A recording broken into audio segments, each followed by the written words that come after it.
ইমামে হোসেন রাদিয়াল্লাহু তাআলা আনহুকে তো অনেকেই বাধা দিয়েছিলেন। আব্দুল্লাহ বিন আব্বাস ওনাকে বাধা দিয়েছেন, আপনি কারবালায় যায়েন না। আব্দুল্লাহ ইবনে ওমর বাধা দিয়েছেন, আপনি কারবালায় যায়েন না, ওরা গাদ্দার। আবু সাইদ খুদরি রাদিয়াল্লাহু তাআলা আনহু বলেছেন, আপনি কুফাতে যায়েন না, ইরাকিরা গাদ্দার। আপনার মহান পিতা হযরত আলীর সাথে গাদ্দারি করছে, আপনার ভাই হযরত হাসানের সাথে গাদ্দারি করছে, আপনি যায়েন না। ইমাম হোসেন রাদিয়াল্লাহু তাআলা আনহু কেন গেলেন? প্রশ্ন আসে না? অনেকেই ইমাম হোসেন রাদিয়াল্লাহু তাআলা আনহু এই সংগ্রামী বিপ্লবী শহীদি মৃত্যুকে মূর্খতার কারণে অনুধাবন করতে পারে না। সেজন্য কিছু মস্তিষ্ক বিকৃত ঐতিহাসিকদের ভুল তথ্য উপস্থাপন করে ইয়াজিদের পক্ষে সাফাই গায়। ইমামে হোসেন রাদিয়াল্লাহু তাআলা আনহুর শাহাদাতকে প্রশ্নবিদ্ধ করতে চায়।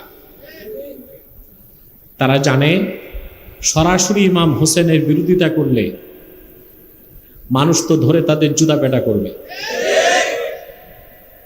সেজন্য ইনিয়ে বিনিয়ে ঘুরিয়ে ফিরিয়ে তারা বলে যে ইমাম হোসেন কারবালায় গেলেন কেন?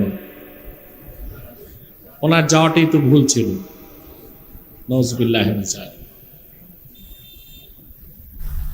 প্রশ্ন তো আসে, আসলে কেন গেলেন তিনি কারবালাতে?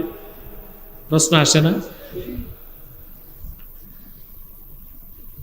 ইমামে হুসাইনের শাহাদাতের মাধ্যমে, শুহাদায়ে কারবালার মাধ্যমে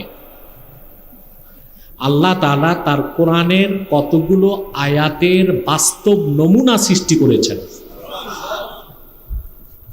তার প্রথমটি আল্লাহ তাআলা সূরা সফ এই সূরাতে ইরশাদ করেছেন, ইন্নাল্লাহা ইউহিব্বুল্লাযীনা ইউকাতিলুনা ফী সাবিলিহি সাফফান কাআন্নাহুম বুনয়ানুম মারসুস।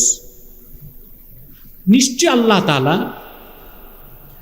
তাদেরকে সবসময় ভালোবাসেন যারা আল্লাহর পথে লড়াই করে সারিবদ্ধ হয়ে।